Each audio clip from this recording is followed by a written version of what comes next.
6 years ago, Charles carried me out of a fire. I promised to give him a chance while lying on the hospital bed. Charles held my hand and cried like a baby. 6 years later, Tiffany and I fell into the water at the same time. Without hesitation, Charles jumped in. But he swam toward someone else. When I woke up in the hospital, I heard Charles talking to his brother outside the room. "Aren't you worried Jane will cause trouble when she wakes up?" his brother asked. Charles laughed, "Because I saved her, she's always compliant, you know that." I watched him silently, all the love gone from my eyes. The shock of almost drowning brought back some lost memories. The person who saved me from that fire wasn't Charles.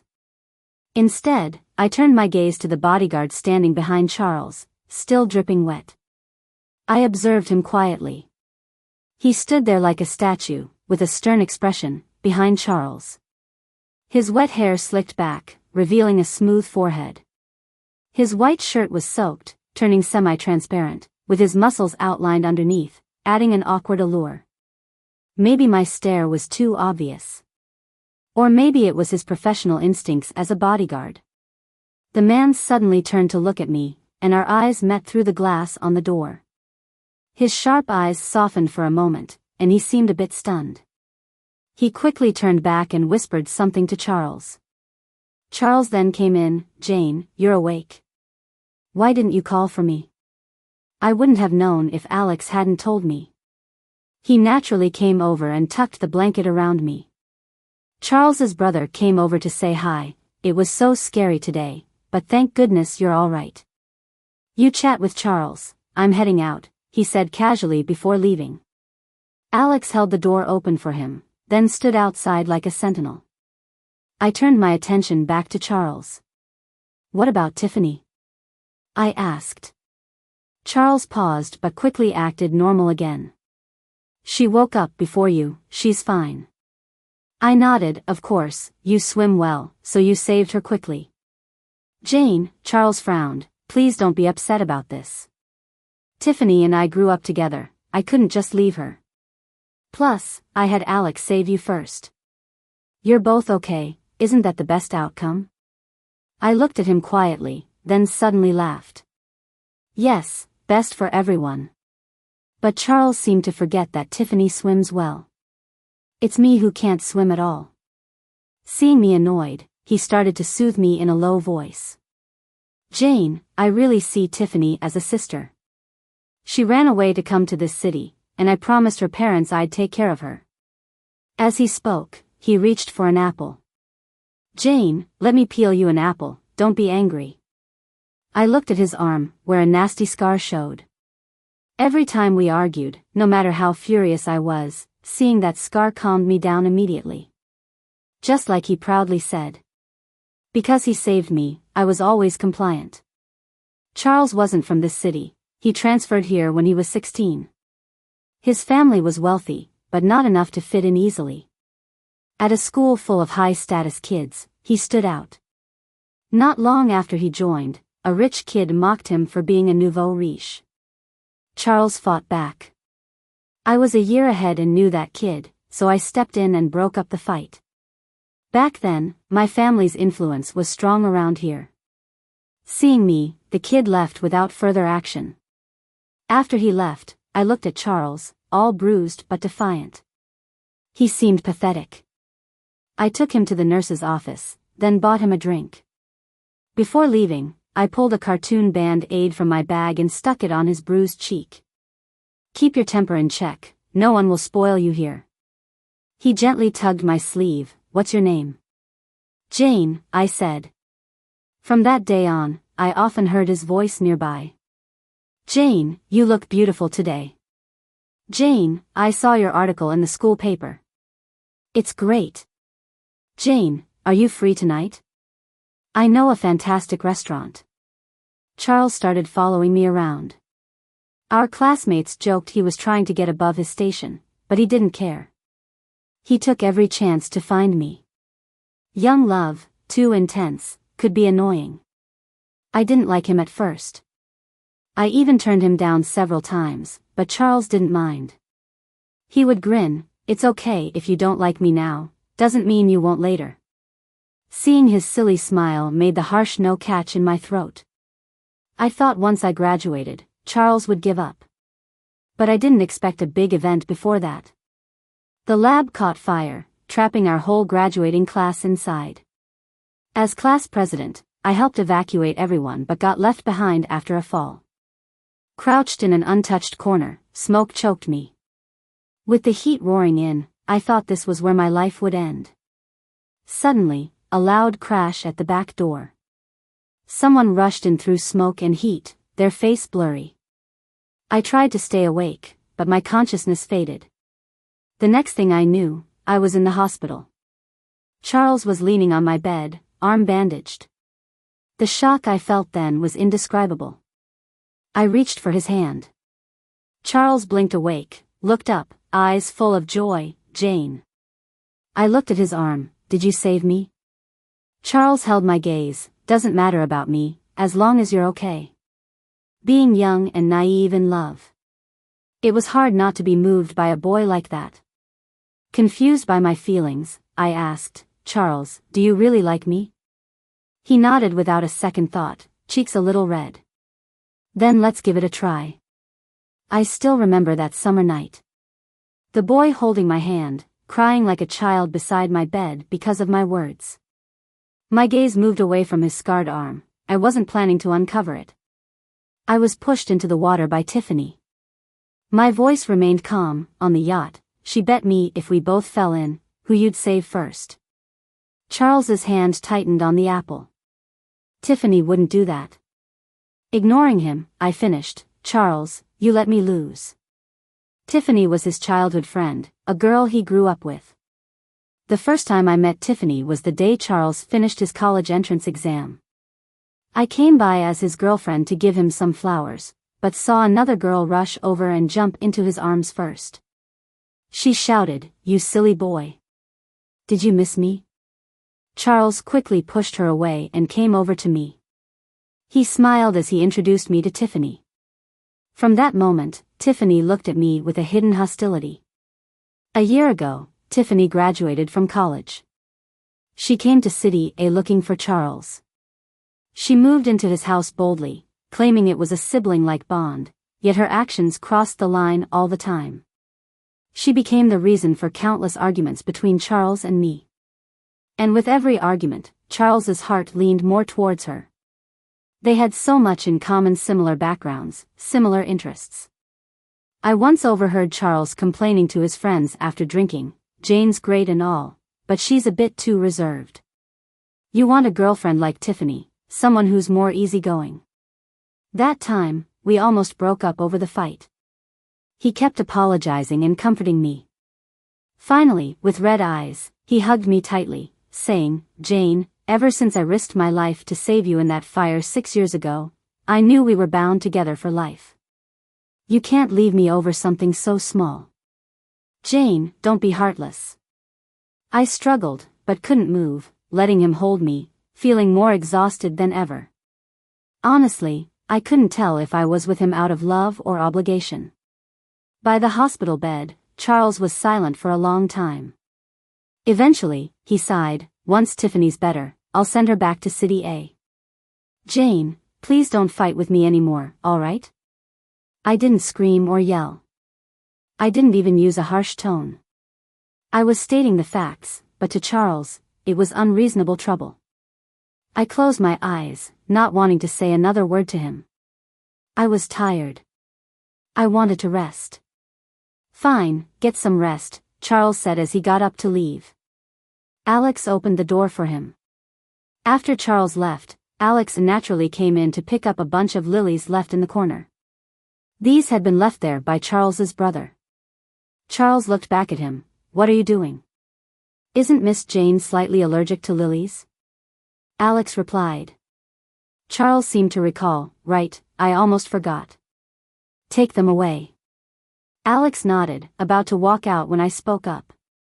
"Alex?" He paused, looked up at me with a flash of surprise. I observed him, pulling a slight smile. "Thank you for saving me." Alex was stunned, his Adam's apple moving quickly, just giving a quiet nod before pulling the door open and stepping out. Outside, Charles stood in the hallway, watching Alex with slightly darkened eyes. After they left, I made a call. "Simon, I need you to look into something for me." Half a month later, Alex got a call from Charles, summoning him to a club. But once there, he quickly realized something was off. The third floor was empty. Its silence was broken only by echoes of noise from below and his own footsteps. Alex grew cautious. He began to suspect this was a trap against him or maybe the Charlie family. Yet, he was just a mere bodyguard. Lost in doubt, Alex pushed open a door at the hallway's end. He was stunned to see me sitting on the sofa. I waved my phone. "I'm the one who called you here." Alex's eyes shifted as he walked in, shutting the door. "Miss Jane, what do you want?" "There's something I need to confirm," I said, looking at him. Time was short, so I wanted this done quickly.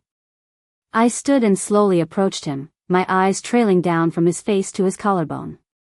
"Alex, take off your shirt." He looked at me sharply, full of surprise. When I raised my hand, he backed away instinctively, hitting the door behind him. I glanced at him, my hands moving continuously, fingers on the top button of his shirt. Alex stiffened slightly but stood still as I undid 2 buttons. At the 3rd button, he finally stopped me, his hand pressing over mine. His palm was unusually warm. I raised an eyebrow at him. "Miss Jane?" Alex took a deep breath, his chest muscles slightly rising and falling. "This isn't right." I chuckled softly. "What isn't?" Seeing his reaction, I felt like teasing him a bit, slowly pulling open his shirt more, my gaze boldly wandering. Charles could carry on with Tiffany, so why couldn't I find someone to lift my spirits? "Alex, you don't want to?" His collarbone skin had flushed a light red. I didn't expect him to be so easily flustered. Glancing at the scars on his collarbone, I stared for a few seconds and let go of his shirt, buttoning him back up one by one.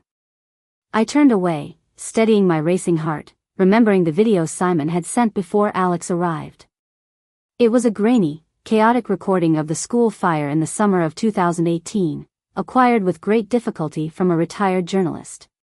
Students, teachers, parents all gathered together, standing on the perimeter of the fire scene.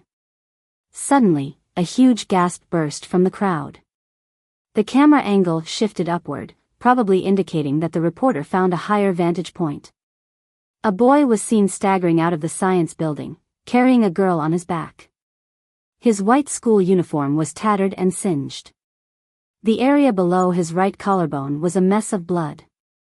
The girl was draped over his back and quickly taken away by medical staff.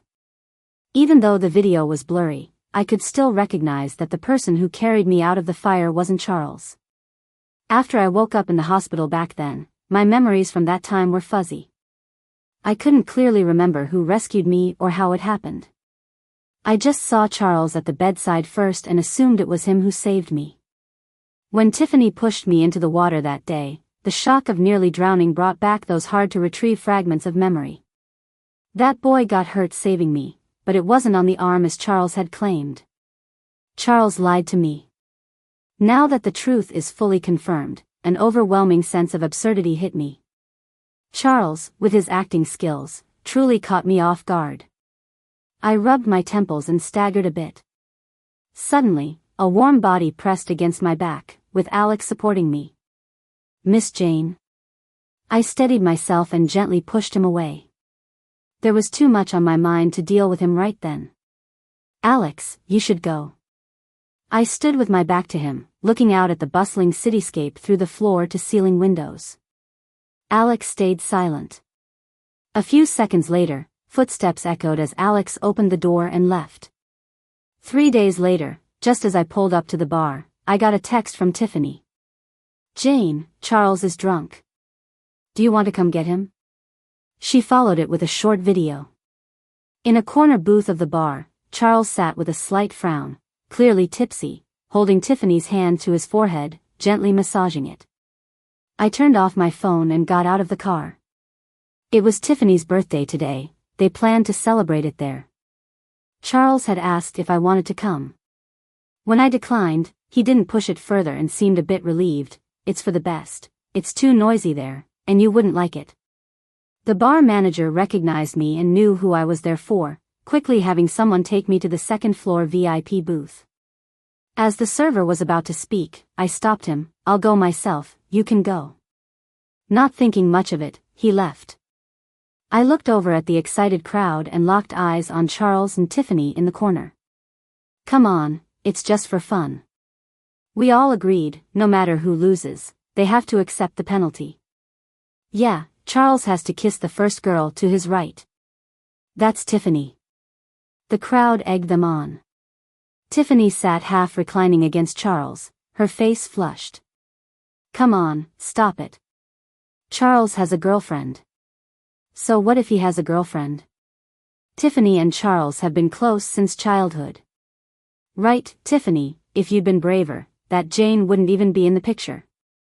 A young man, clearly drunk, blurted loudly. Charles opened his eyes and glanced over without much emphasis. The guy shut up, and the atmosphere got awkward. Tiffany tugged at Charles's sleeve, annoyed. Charles, don't leave them hanging. Everyone looked to him for a reaction. Charles chuckled, all right, it's just a game.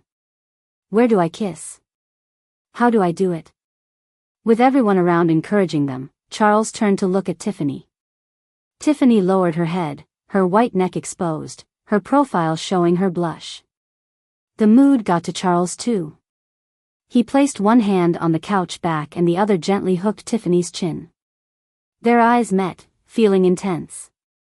Just as Charles was about to kiss Tiffany, an Hermes bag suddenly wedged between them. They froze. Charles turned back, his initial annoyance turning into panic upon seeing me. Jane. Tiffany looked up at me with pride and provocation in her eyes. Sorry to interrupt.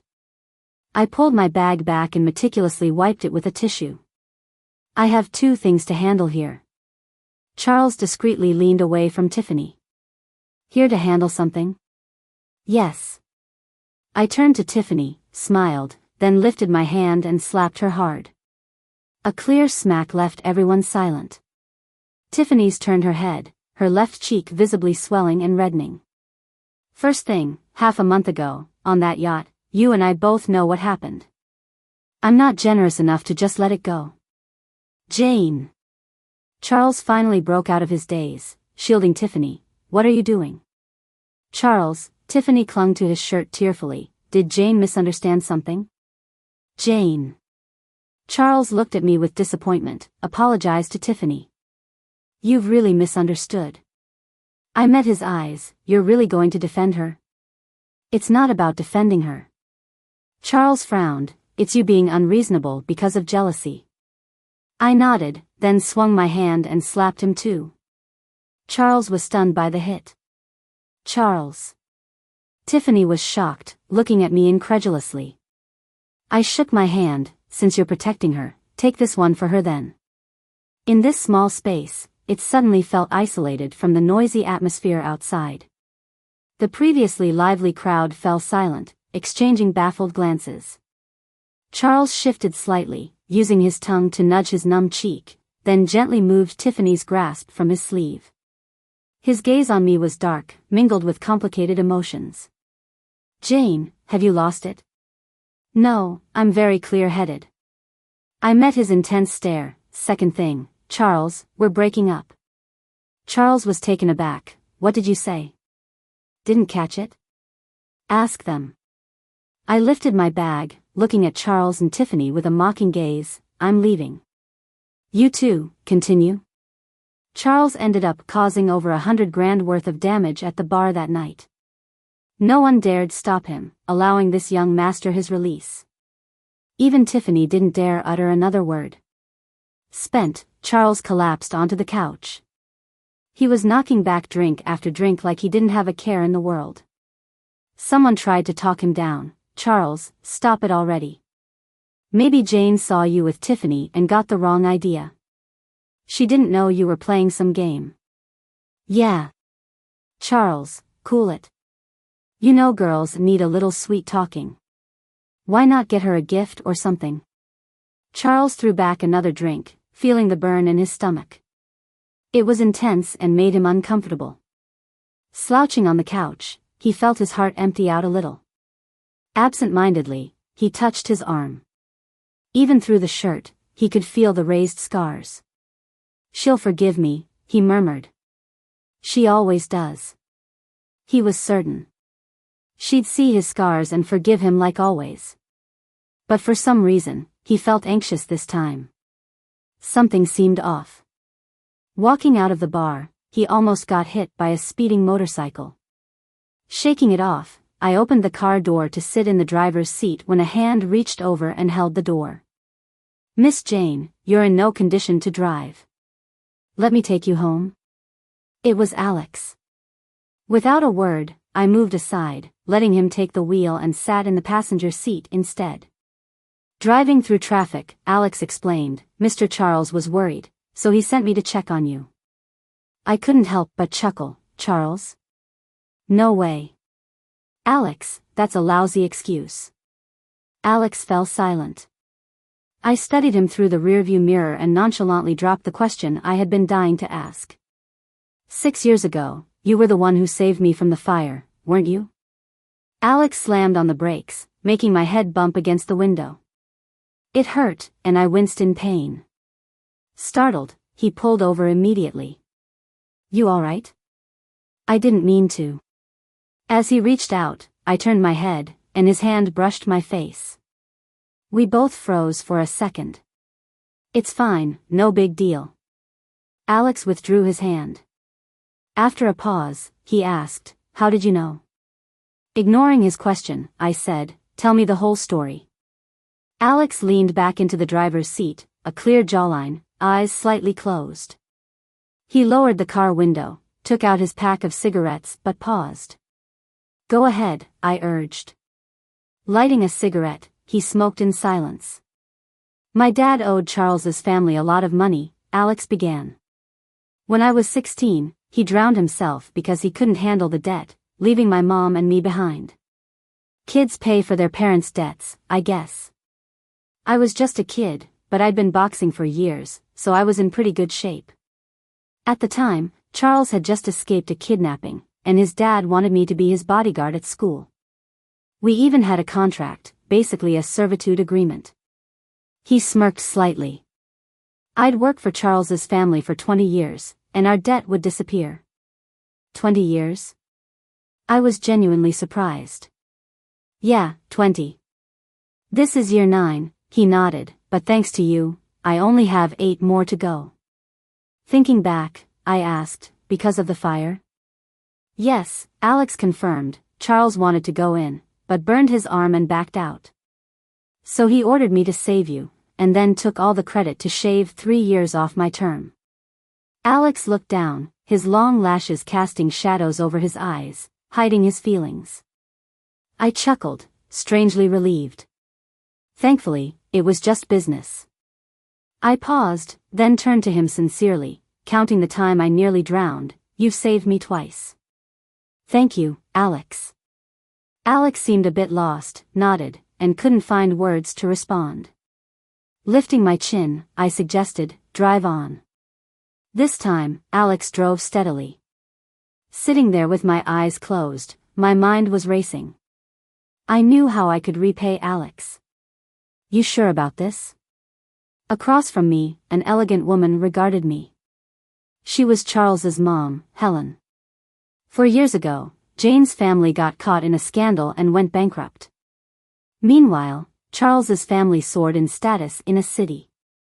Seeing Charles with someone like me, their enthusiasm turned to disdain. Helen had cornered me multiple times, trying to convince me to leave Charles. She had already picked a better girlfriend for him. Back then, I was all in for Charles, confident in our future. I sipped my coffee, looked out the window. I'm sure I'll leave Charles for good. No more ties in this life. Setting my cup down loudly, I added, but I have one condition. Helen scoffed, Charles is infatuated with you. I warned him countless times, and it looks like I was right. Jane, seems you're not all that selfless. Name your terms. I was set to meet Alex at a restaurant. He hadn't arrived yet, but I spotted Charles first, likely for a business meeting, striding purposefully. Charles noticed me and paused, said a couple of words to his companions, and they headed upstairs. Jane. Charles came over, just like before, reaching out to grab my hand. I dodged his grab. Mr. Charles, we're over. He paused for a moment and then gave a careless smile. Don't be mad, Jane. Tiffany's gone. She won't bother us anymore. Oh, and your birthday's next month. Let's go to Switzerland. I've booked it. Charles, I interrupted, we've broken up. The smile quickly vanished from his face. His voice got low. Jane, do you really have to be like this? He held my hand tightly, pressing it against his arm despite my struggle. The skin beneath my palm felt uneven, but I remained calm. Jane, how can you do this to me? I nearly died for you back then. I looked down at his arm, then suddenly laughed. Charles, using the same trick over and over isn't interesting. His arm muscles tensed up noticeably. He looked at me in disbelief. What did you just say? I pulled my hand back. All these years, I've compromised so many times because of that scar. Now, thinking about it, it's just ridiculous. I looked up and met his gaze. Was it really you who pulled me out of that fire? Charles froze, looking surprised.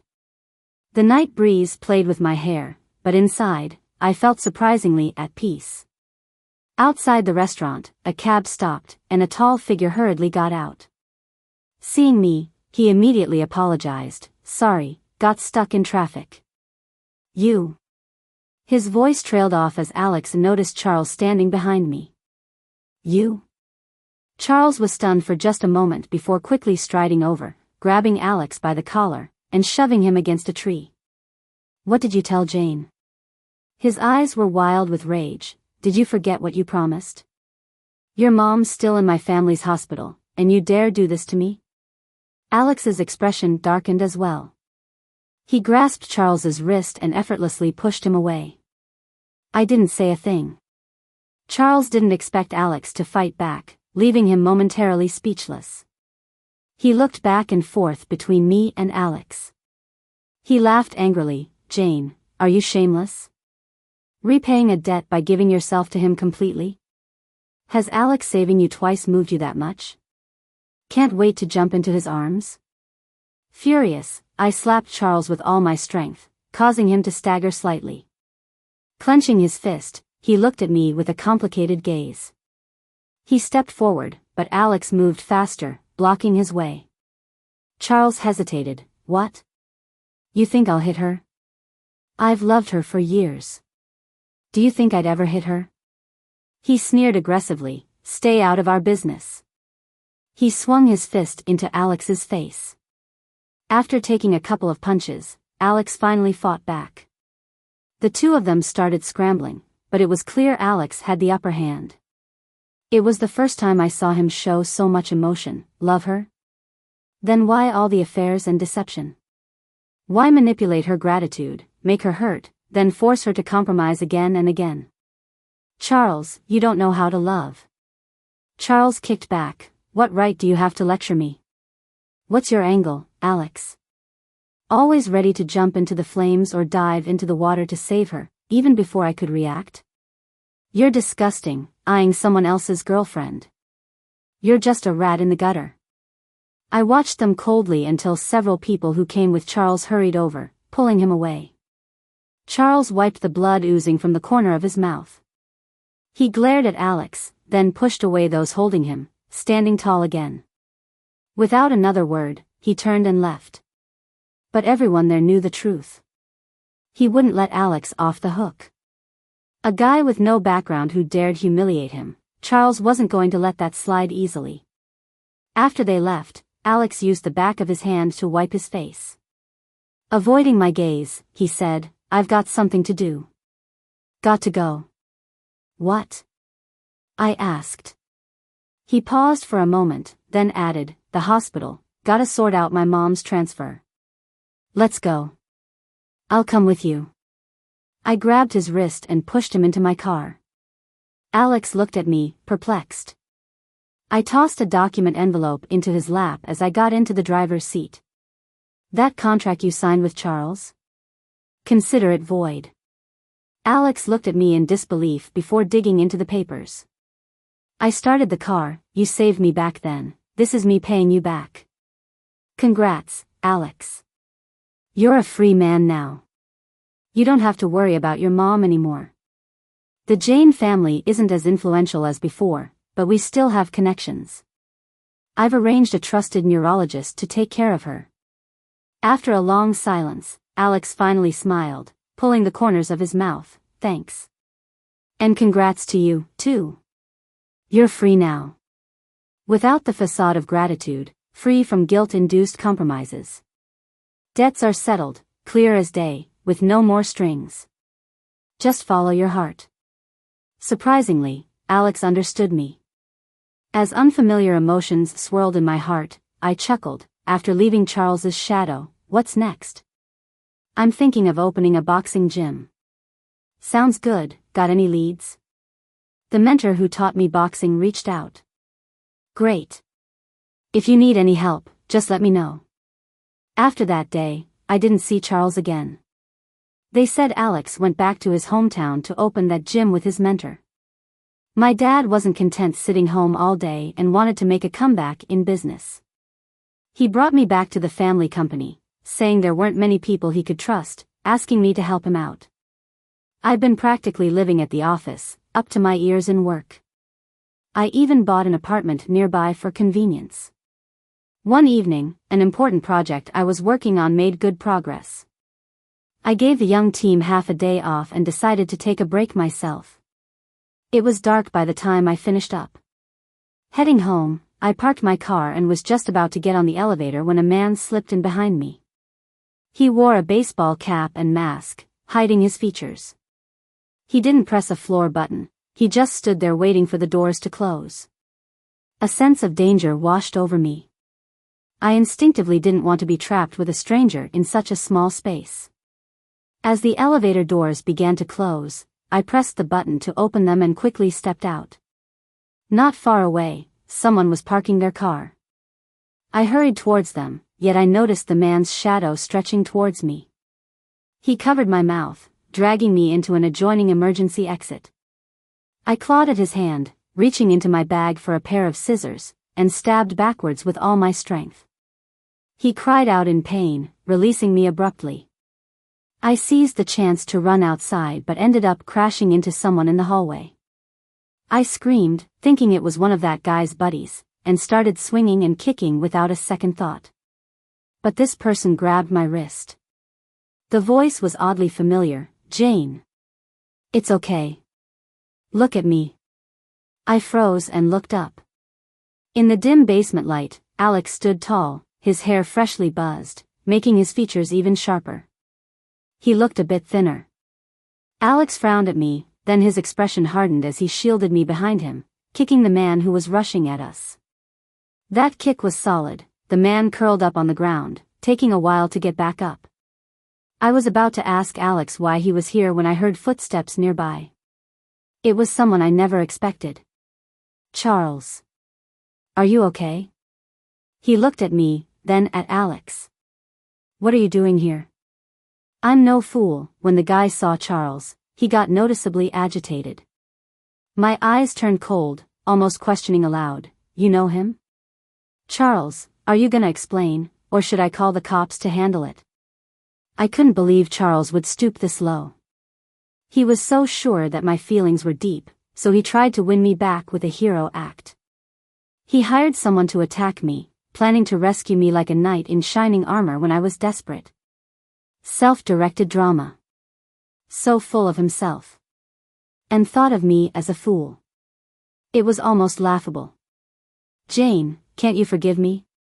He moved a step closer, eyes red, cautiously. I really can't be without you. After all these years, do you really have no feelings for me? I did, of course. I stepped back, but those feelings, you didn't cherish, right? When you couldn't decide about Tiffany, my feelings for you started to fade away. I don't even like her. It's over between us. Charles looked hurt and paced around anxiously. Jane, can't you give me another chance? No. I looked at him calmly. Why do you think I'd let your repeated betrayals off the hook? Charles, just leave. If you don't, I'll call the cops. As the heir of the Charles Group, you probably don't want to end up in tomorrow's headlines, accused of plotting an attack, right? Just then, Charles's phone rang.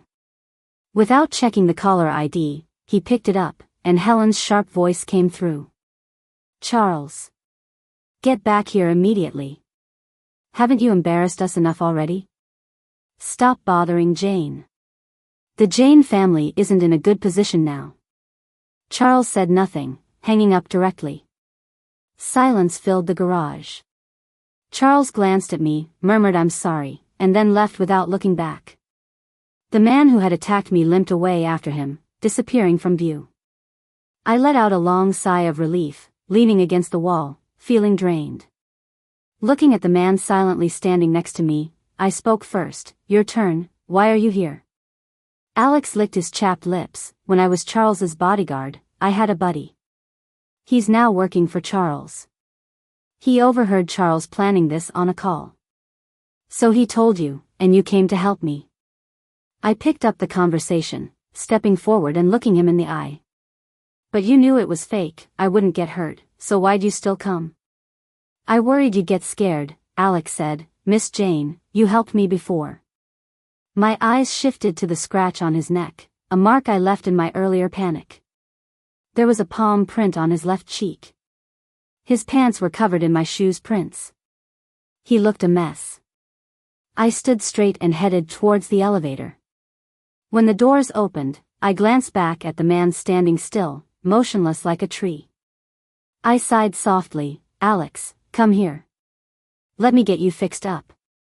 Alex sat on my sofa, looking even more uneasy. I brought some ointment, gently turning his chin to reveal the scratch on his neck. Alex's hands rested awkwardly on his knees. I dipped a cotton swab into the ointment, carefully dabbing it on his wound. It was shallow, quickly taken care of. As I stood up, I instinctively blew on it. It's nothing, it'll heal fast. Realizing what I said, I paused. Alex wasn't some kid, he didn't need to be comforted. I chuckled and shook my head, ready to explain, but then noticed Alex's entire face had turned red, especially his ears, bright crimson. I hesitated for a moment, then stepped back. Alex seemed eager to leave, standing up quickly. You rest, I'll head out. He turned to leave, but I stopped him. Alex. Were you lying to me back in the garage? He halted, not turning. Besides what you said, is there something else? I faced him directly now. Alex closed his eyes, a smile, more like a grimace, on his lips. Yes. I said nothing, waiting for him to continue. I was afraid you'd get scared. And also that Charles's plan would work. That I would weaken and forgive him again. Why? I dropped the nice act, pressing him. Why would you fear that? Because you've been so kind to me, it made me mistakenly believe. He met my gaze, emotions swirling wildly in his eyes, that maybe, I might have a chance to stand by your side. Someone like me, I even harbored such a greedy thought. Near self-destructively, he laid bare his thoughts. Alex felt an unparalleled lightness. His face gradually relaxed yet appeared desolate. Yes, I've liked you for years. Back at a city, I met you before Charles did. I was shocked, having no memory of him from those years. Jane, our first encounter was at the hospital. He shared a story. And as he finished, I could vaguely recall such an incident. As an only daughter, I was spoiled growing up. Any hint of illness, and my family would freak out. In my junior year, an offhand mention of dizziness had my dad dragging me to the hospital for a full examination. He even arranged for the best neurologist. I felt fine by then, but couldn't defy my dad's authority and had to stay. From outside the ward, I heard a boy's desperate plea. I heard he's the best neurologist, he can save my mom. Please, let me see him, just once. The boy's voice tugged at my heartstrings. I snuck a glance at the doctor who was talking to my dad, got up, and opened the door to the examination room. A boy burst in unexpectedly, his eyes still red. I looked at his school uniform and directly pushed him in front of the doctor. Uncle, this is my classmate. Help his mom, will you? I'm all good now, aren't the test results fine? I really don't want to stay in this hospital that reeks of disinfectant. Besides, I've got shopping plans with friends this afternoon, so I'm in a hurry. I made up an excuse to leave. Jane. My dad called out to me, pointing at the boy. Is he really your classmate? Yes, he is. I winked at the boy, he was just in a different class. My dad didn't think much of it. After confirming with the doctor that my test results were fine, he took me away. As we left the examination room, I heard doctor ask the boy kindly, "Your classmates with Jane?" "Yes, could you please check on my mom? She's not doing well." "Of course I can." I couldn't help but smile. This boy wasn't too dumb after all. Using borrowed power isn't great, but it works. That memory came back to me unexpectedly. I found it amazing. I didn't think Alex and I had such an interesting backstory. I looked down, smiling, and only looked up again a while later to see him. Alex avoided my gaze a bit awkwardly, grabbed the jacket draped on the sofa, and headed straight for the door. "I'm leaving now." I didn't stop him. Alex's figure quickly disappeared at the entrance. I threw myself onto the sofa, feeling a relaxation I hadn't felt in a long time. The incident of me getting attacked in the garage soon reached my dad. Without a word, he wanted to call the police and have Charles arrested. I hurriedly stopped him. Our company is just getting started. Offending Charles's family isn't wise. My dad cursed him several times but eventually compromised. "I'll listen to you, but you have to listen to me this time too. Have Simon pick a personal bodyguard for you soon. Your safety is the most important. Charles has been acting strange lately." I couldn't help but laugh. "Sure, I'll do as you say." After my dad left, I pulled on Simon's shirt, a step behind. He's my dad's most trusted assistant. "Simon, can I recommend someone to you?" The boxing gym had just opened and business was booming. But in recent days, owner Nick had been looking worried. A member joked, "What's wrong? Did your wife run off with someone? Get out of here." Nick laughed and cursed at him, cigarette in hand. The member shamelessly pressed on with questions. Nick sighed, "My partner ran off." "Well, not ran off, left me startup funds and went off to be a rich girl's bodyguard." "What? Being a bodyguard pays more than owning a business?" "No way." Nick rubbed his head in frustration. "That kid isn't in it for the money." The member froze, then understood. "Oh, I get it. He's into her." He clicked his tongue, "But will the rich girl even notice him?" Nick scoffed, "Best if she doesn't. Once he's heartbroken and slinks back, he can finally focus on running the gym properly." The member chuckled and asked, "What if he gets lucky and she does notice him?" Nick also laughed, taking a serious drag from his cigarette. "Then I'll be happy for him. The kid's had a tough life. I hope things go well for him. If he really makes it, I'll give him a big gift." The member was surprised. "Nick, who on earth is this partner of yours?" "My apprentice." Nick stubbed out his cigarette on the floor, got up, and dusted off his pants. "He trained with me for 3 years. Later, to pay off his debts, he sold himself. Come on, let's train." It snowed today, the first snow of the year. By now, Alex had been with me for almost a year. After my gathering with friends ended, a girlfriend looked out the window and suddenly winked at me. "Jane, your handsome bodyguard is here to pick you up." I turned to look. Outside the clear glass, Alex was getting out of the car. He wore a long coat, making him look quite imposing. When he looked up and saw me, a smile spread across his face instantly. I'm so into this type. My girlfriend propped her head on her hand, looking outside. Jane, I'm serious. If you don't make a move, I'm taking him. I got up and shook a finger at her lightly. Mouthing the words silently, he's mine. When I got out there, Alex held the car door open for me. Once inside, the car warmed up quickly. Alex handed me a yogurt with a straw already in it. I took it without hesitation. In just one short year, Alex and I had developed a remarkable level of understanding between us. He knows I need yogurt to sober up after drinking. He also knows I chatter a lot when drunk, so he patiently humors me. Alex, do I look nice today? Very nice. It's snowing today, I want hot pot. How about tomorrow? I'll get the freshest ingredients. I heard you can make a wish on the first snow. Alex, do you have any wishes? Do wishes really come true? I nodded, you never know. Alex chuckled, then I'd rather not say. Come on, maybe I can help make it come true.